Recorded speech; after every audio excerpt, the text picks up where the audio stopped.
The last stand. The emergency klaxons have been wailing for 3 days straight, their harsh mechanical screaming now just background noise to the 200 souls trapped aboard Proxima Station. Commander Elena Vasquez stood in the command center, her weathered hands gripping the tactical display as red warning lights painted her angular face in crimson shadows. Outside the reinforced viewports, the void of space crawled with enemy ships. The Kethvar had come without warning, dropping out of hyperspace like metallic locusts. Their vessels were organic nightmares, all curves and chitinous plating that gleamed wetly under the system's distant star. For 72 hours, they had pounded the mining station with plasma bursts and boarding pods, testing every defense, probing every weakness. Elena had served 20 years in the Colonial Marines before taking this posting. She knew when a situation was hopeless. This was beyond hopeless. "Status report," she called out, her voice cutting through the chaos of the command deck. Lieutenant Sarah Blake, barely 25 and fresh from the academy, looked up from her console with hollow eyes. "Hull breaches on levels 7 through 12. Emergency bulkheads are holding, but barely. We've lost main communications, backup power is at 30%, and the defensive grid is down to 4 functional turrets." Chief Engineer Tom Rodriguez wiped grease from his hands with a rag that had seen better decades. The old man's voice carried the weight of someone who'd spent his life keeping impossible machinery running. "I've got teams welding steel plates over the worst breaches, but it's like trying to stop a flood with Band-Aids. Those bug bastards are using some kind of acid that eats through our hull plating like it's paper."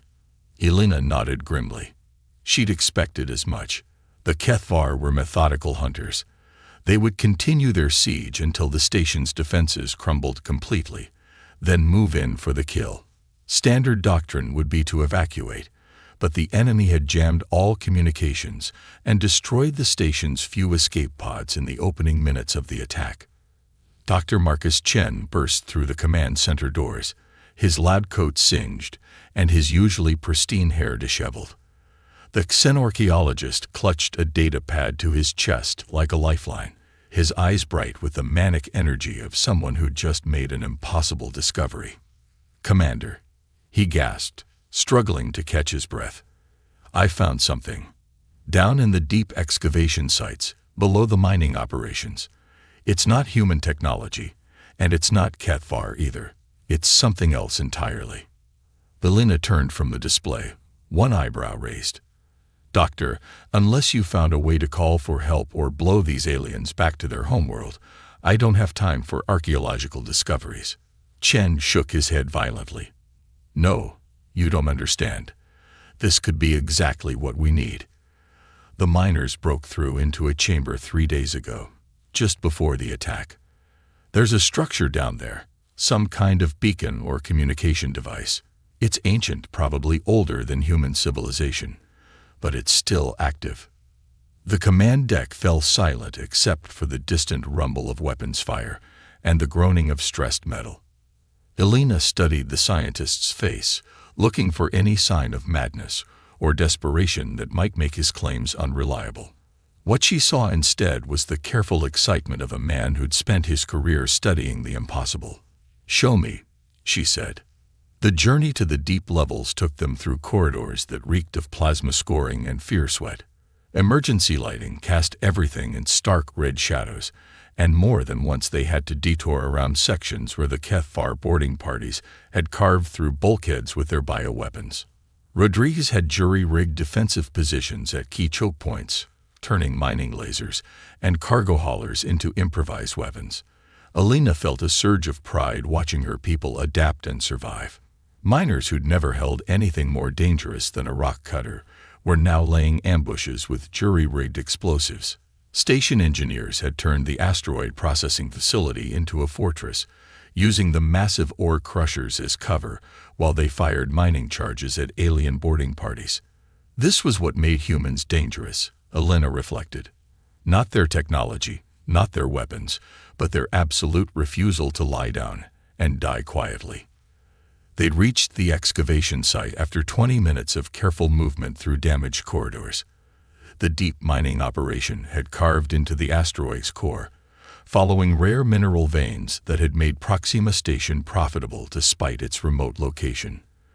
But now, the industrial machinery sat silent and abandoned. Chen led them through a series of rough-cut tunnels that descended into the asteroid's heart.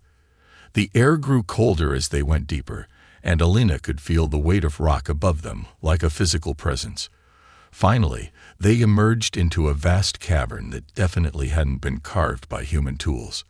The chamber stretched away into darkness, its walls covered in geometric patterns that seemed to shift and flow in the beam of their flashlights. At the center stood a structure that defied easy description.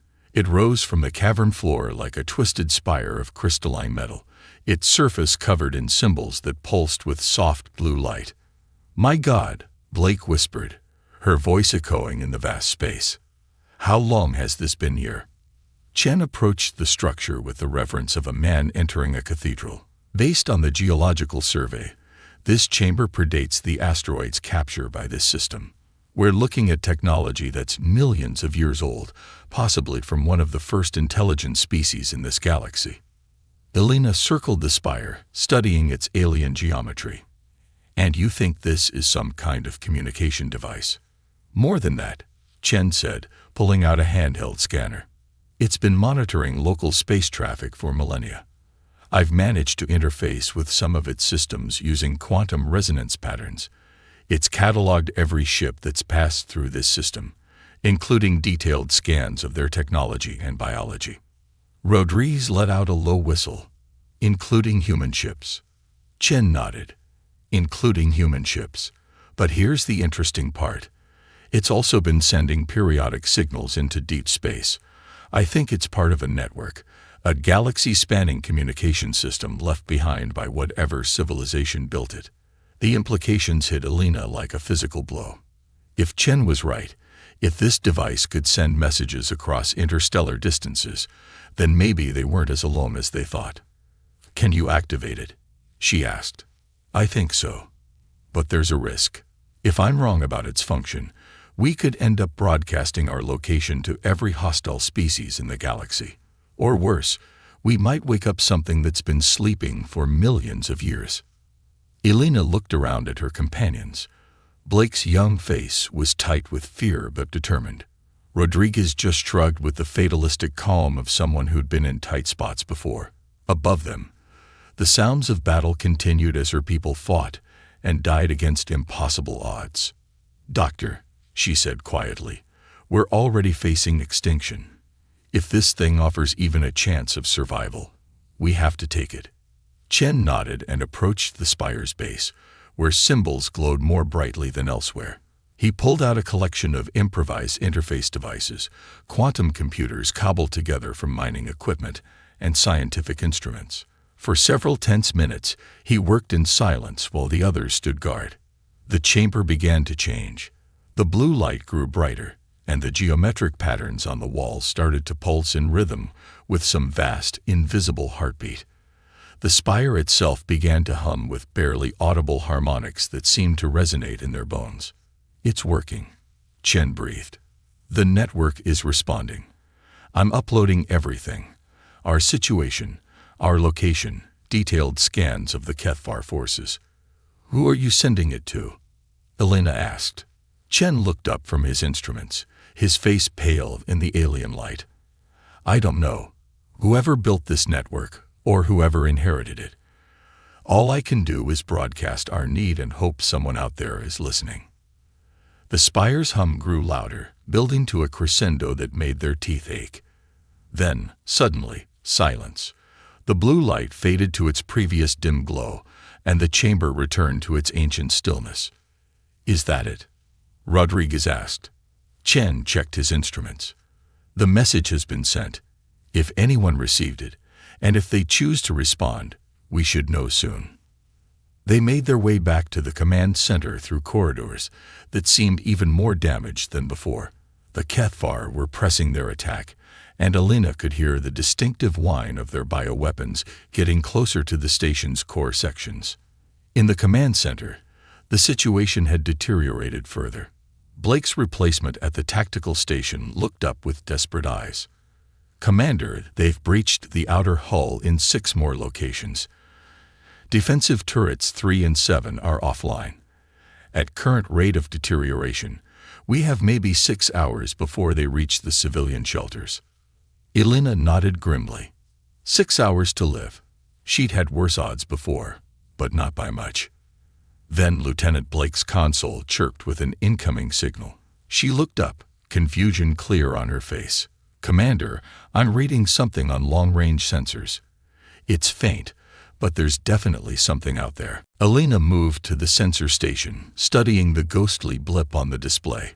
Whatever it was still at the edge of the system, barely visible even to their most sensitive instruments.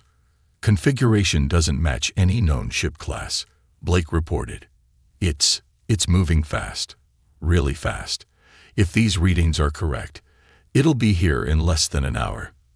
Elena felt a chill that had nothing to do with the station's failing life support. Had Chen's message reached someone, or had they just called down something worse than the Kethvar? Rodriguez was studying the tactical display with the eye of someone who'd seen his share of space combat. Whatever it is, it's not broadcasting any identification signals. Could be another Kethvar ship, or something else entirely. Or, Elena said quietly, it could be help. The next 40 minutes passed with agonizing slowness. The Kethvar continued their relentless assault, grinding away at the station's defenses, while Elena's people fought back with everything they had. Mining charges became grenades, ore processors became weapons. Every corridor became a potential battlefield. But Elena found herself watching the sensor display, watching that mysterious blip grow larger as it approached. Whatever it was unlike anything in the ship recognition database. Sleek, fast, and built with technology that seemed to bend the rules of physics. When it finally arrived at the edge of the battle zone, Elena understood why Blake had been confused by the sensor readings. The ship that dropped out of hyperspace was like nothing she'd ever seen. It was human in design, but enhanced beyond recognition. Its hull seemed to absorb light rather than reflect it, giving it an almost ghostly appearance against the star field. And then it opened fire. The weapons that lanced out from the Phantom ship weren't plasma or particle beams or any conventional energy weapon. They were something else entirely, beams of coherent force that seemed to warp space itself around their targets. When they struck the Kethvar ships, the results were devastating. Alien vessels that had shrugged off the station's defensive fire simply ceased to exist, unraveled at the molecular level. Elena watched in awe as the mysterious ship carved through the enemy fleet like a scythe through wheat. In minutes, what had been an overwhelming invasion force was reduced to scattered debris and fleeing survivors. Then her communication console crackled to life with a voice she hadn't heard in over 3 years. "Proxima Station, this is Captain Maria Santos aboard the Ghost Protocol. Sorry we're late to the party. Mind if we dock?" Part 2. The Phantom arrives. Elena stared at the communication console as if it had just started speaking in ancient tongues. The voice belonged to Captain Maria Santos, a woman who had officially died 3 years ago during a classified mission in the Outer Rim. Elena had attended her memorial service. "Maria?" Elena's voice cracked with disbelief. "Is that really you?" The response came with a warmth that cut through the battle-scarred command center like sunlight. "Hello, Elena. I know this is confusing, but we'll explain everything once we dock. We have medical teams standing by and emergency supplies for your people." Lieutenant Blake looked between the commander and the communication console, clearly lost. "Ma'am, do you know this person?" Elena nodded slowly, her mind racing to process what she was seeing and hearing. "Captain Santos was my executive officer during the Titan campaign. She was supposedly killed during Operation Deep Strike." On the main display, the Phantom ship moved with impossible grace, its dark hull seeming to bend light around it as it approached the station. The few remaining Kethvar vessels flowed into hyperspace, apparently having no desire to face whatever technology had just decimated their fleet. "Proxima Station, requesting permission to dock at Port 7, came Santos' voice again. We have wounded to evacuate and repairs to make. Elena found her command voice again. Permission granted. But Maria, we need to talk. There are questions that need answers. Understood. I'll meet you in the docking bay personally. As the Ghost protocol aligned itself with the station's docking port, Elena couldn't help but marvel at the ship's design. Up close, it was even more impressive. The hull wasn't just dark. It seemed to actively absorb electromagnetic radiation, making it nearly invisible to most sensors. The few visible weapon ports were seamlessly integrated into the hull, and the entire vessel had an organic quality that reminded her uncomfortably of Kethvar technology. Chief Rodriguez whistled low. Never seen anything like her. Those aren't standard human drives, and that hull material isn't in any textbook I've read. Dr. Chen was practically vibrating with excitement. The energy readings are off the charts. Whatever's powering that ship, it's using principles we barely understand. Elena turned to Blake. Lieutenant, coordinate with their medical teams. Get our wounded to their sickbay and make sure the civilian areas are secure. I want a full damage assessment within the hour. Yes, Mom. Elena made her way through the damaged corridors toward Docking Bay 7, her mind churning with questions and possibilities. If Maria was alive, if humanity had access to technology like what she'd just witnessed, then everything Elena thought she knew about the war effort was wrong. The docking bay was a scene of controlled chaos. The Ghost Protocol's crew was efficiently unloading medical supplies and emergency rations, while their medics tended to wounded station personnel. They moved with military precision, but their equipment was unlike anything Elena had seen in standard colonial marine units. Captain Maria Santos stepped through the airlock, and Elena felt another shock of recognition mixed with confusion. Maria looked exactly as she had 3 years ago, not a day older, her dark hair still regulation length, her brown eyes still sharp with intelligence. She wore a uniform that resembled colonial marine dress, but with subtle differences in cut and material. Elena, Maria said, embracing her old friend. It's good to see you alive. The same could be said about you. Elena replied, studying Maria's face for any sign of deception or change. Last I heard, you were killed in action during a deep space reconnaissance mission. Maria's expression grew serious. That's what everyone was supposed to think. The truth is more complicated. Walk with me. They made their way to a quiet section of the docking bay while Maria's crew continued their relief operations. Elena noticed that the Ghost Protocol's personnel moved with an efficiency that spoke of extensive training and experience, but their gear was definitely not standard issue. 3 years ago, Maria began, I was recruited for a special project. Black Book, need to know only. The brass had become concerned about humanity's position in the galaxy. We were expanding fast, but we were also making enemies. The Kethvar weren't the first hostile species we'd encountered, and intelligence suggested they wouldn't be the last. Elena nodded. She'd seen the classified reports during her marine service. For every friendly first contact, there were 2 or 3 encounters with species that viewed humanity as a threat to be eliminated. So they created Project Ghost Protocol, Maria continued, a deep black program designed to develop advanced defensive technologies and create rapid response units that could operate beyond normal command structures. We've been working with recovered alien technology, studying their methods, adapting their innovations to human needs. Elena looked out at the Ghost Protocol through the docking bay's observation window. And this ship is the result. One of them. We have a small fleet now, maybe a dozen ships with crews trained specifically for this kind of operation. We monitor deep space communications, respond to distress calls, and study alien technology wherever we find it. Like the beacon Dr. Chen activated. Maria smiled. That ancient communication network has been invaluable. We've been monitoring it for 2 years, waiting for someone to figure out how to use it. When your message came through, we were already in the sector tracking Kethvar fleet movements. Elena felt a chill of realization. You knew they were coming. We suspected.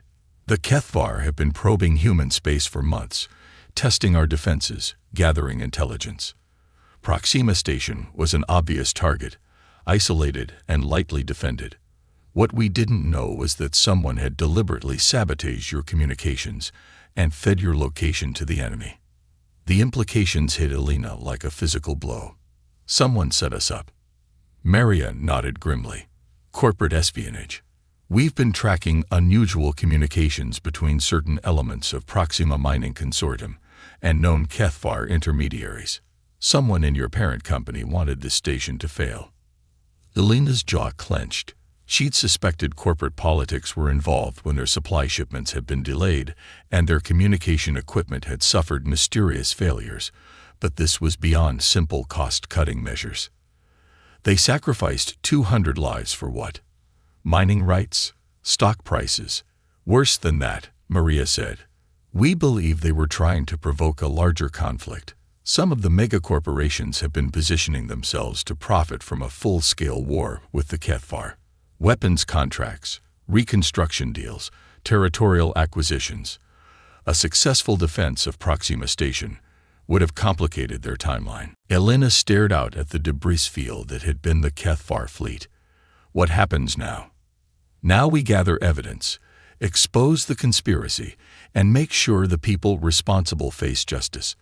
But first, we need to get your people to safety and make sure the station is secure. Over the next several hours, Elena watched as Maria's crew worked with quiet efficiency to repair the station's most critical systems. Their technology was impressive, but what struck her most was how seamlessly they integrated with her own people. These weren't the cold, distant operatives she might have expected from a black project. They were professionals who genuinely cared about saving lives. Dr. Chen spent most of his time aboard the Ghost Protocol, studying their technological innovations with the enthusiasm of a child in a candy store. When he finally returned, his eyes were bright with excitement. Commander, what they've accomplished is remarkable. They've managed to integrate alien technologies from dozens of different species into a coherent system. The ship's hull uses adaptive metamaterials that can reconfigure themselves for stealth or defense. The weapons are based on gravitational manipulation principles that we're only beginning to understand. Elena found herself on the Ghost Protocol's bridge later that evening, studying the ship's systems with professional curiosity. The design was unmistakably human in its approach to problem-solving, but enhanced by technologies that seemed almost magical.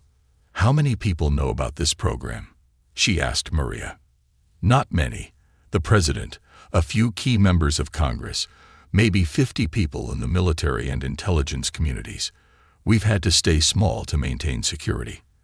And you've been fighting this shadow war for 3 years. Maria nodded.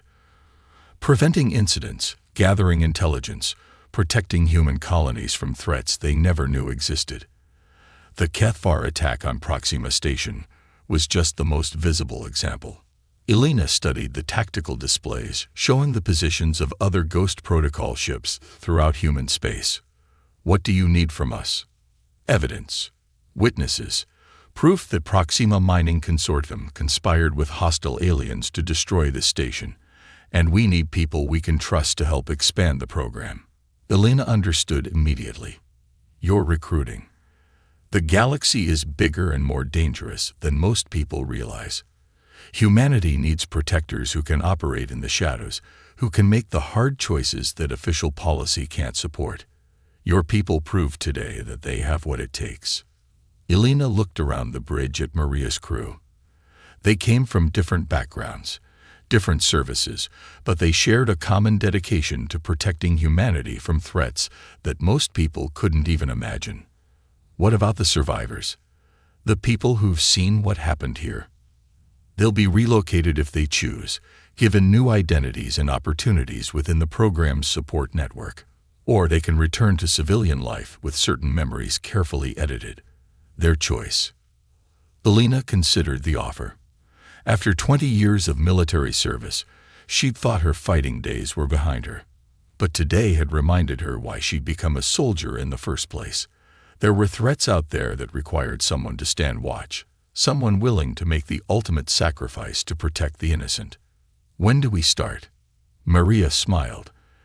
As soon as we finish gathering evidence against the people who tried to kill you. The investigation took another week. Ghost Protocol intelligence teams worked with Elena's surviving personnel to piece together the conspiracy that had led to the attack. The evidence was damning. Corporate communications showed clear coordination with KFAR agents, including detailed intelligence about the station's defenses and personnel schedules. When the story broke in the human media, it sent shockwaves through the corporate community. Proxima Mining Consortium's stock price collapsed overnight, and several high-ranking executives were arrested on charges of treason and conspiracy to commit genocide.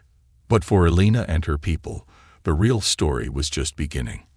Most of the survivors chose to join the Ghost Protocol program in various capacities. Some became crew members on the Shadow Fleet. Others joined support operations on hidden bases throughout human space. A few chose to return to civilian life, their memories carefully edited to remove classified details. Elena found herself aboard the Ghost Protocol as it departed the Proxima system, now serving as Maria's executive officer once again. The ship slipped into hyperspace with barely a ripple, its advanced drive systems making the transition as smooth as breathing. "Any regrets?" Maria asked as they watched the stars shift around them. Elena looked out at the infinite expanse of space, knowing that somewhere out there, other human colonies were facing threats they couldn't see or understand. But now, there were people watching, people ready to emerge from the shadows when hope seemed lost. "No regrets," she said. "Just a job to do." The Ghost Protocol disappeared into the void, one of humanity's guardian angels returning to its eternal watch. Behind them, Proxima Station continued its operations under new management, its people never knowing how close they'd come to extinction, or how a phantom from the darkness had saved them all. In the depths of space, other ships waited and